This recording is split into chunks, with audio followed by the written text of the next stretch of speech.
All right, you guys, welcome to our discussion of Skyrim on the Nintendo Switch. Johnny Millennium from the Happy Console Gamer is joining me on this ride, this journey with me. This was one of the games that kind of hyped up the Switch at the beginning of the year. It's here, it's in our hot little hands. What did you think? It's so funny. Skyrim is one of my favorite video games of all time. I don't know if we've talked about this. I bought the game 6 years ago on the 360. I played the ever-loving crap out of it. It was the game that I used to sit and dream about in high school. Yeah. I used to imagine my ultimate, like RPG, because I was playing a lot of Dungeons and Dragons at the time, and I'd be sitting there looking out the window, imagining this incredible world, 3D world to go and visit, all the side quests, all the amazing things you could do. And then all of a sudden I was back in the classroom and I was playing games on the NES, which were great.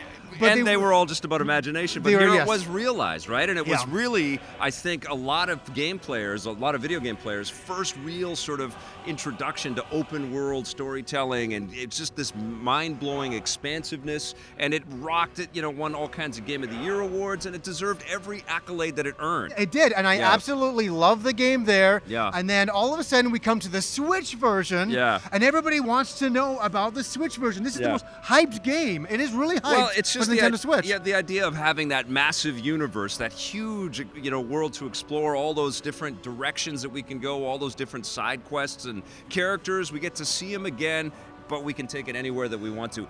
It doesn't look as good as it looks on other platforms. Well, we have to state that. It's just like our Doom review. Obviously, on the PC version with all the mods is the ultimate version to get. I mean, that version is incredible. There's the 360 version, the PS4 version, the PS3 version. I mean, the versions go on and on. Next year on the Apple Watch. And then the Apple Watch is coming out. No. It's going to be very small. small. And then the VR version is coming out. I got to bring up a very big question that everybody wants to know here, because this is a $79.99 game in Canada. And you can get this game for like 20 bucks, right? 20 bucks you can get this game for. Right on. And they agree with me. 20 bucks you can get it for. Why would you pay $79.99 for this game? Well, if you've played it, no, it's not. Unless you really are psyched to have a portable thing and you want to play it again from a different perspective, and maybe you sold all your other copies of Skyrim, maybe you miss it. It's, such a massive game that it's worth re-exploring, and that's honestly the greatest joy that I've had. I've been moving quickly through these games for so long that I didn't ever get a chance to go back to it. It's hard to revisit games because we're just constantly going forward. And now I've got Skyrim in a capacity that I can play it on airplanes when I travel or anywhere I want to, and it's amazing, and it looks great on the little screen. But you're right, a lot of RPG fans maybe bought into video games a long time explicitly for this game, and they played it.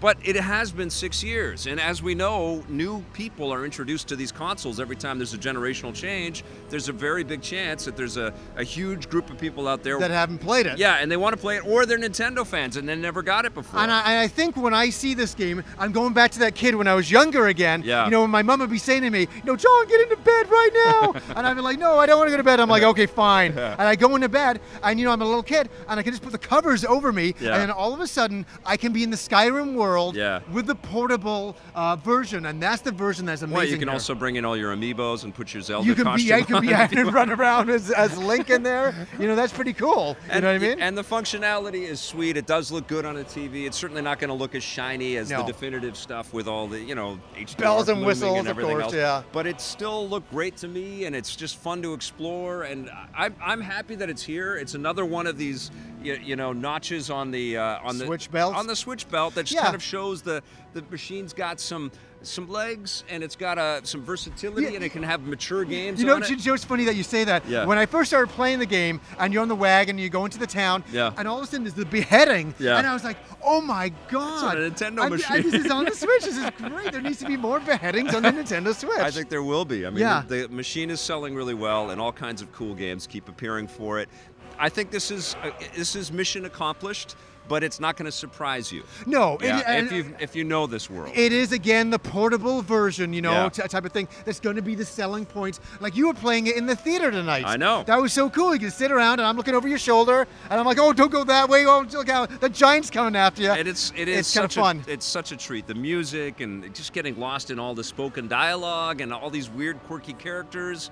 Side quest, it's such an impeccable experience. It's so good. It's an incredible game. Get it wherever you can get it. But if you have the Switch and you've never played it before, I do think it's worth that full price. It's hard to justify, but though, if because you've never played it before, if you've never played it before and you have only a Switch, then for sure. Yeah. But you can go out and get the $20 version of this game. So do that if you have options, and Yeah. play this game if you've never played it before. Yeah, try all your other options, And then if you have played it before, play it again because it's awesome. But if you want that portability version, Yeah. this is the version to get. Yeah. And we're going to get to that point. Yeah. What are you going to give this out of 10? I think this is marvelous, man.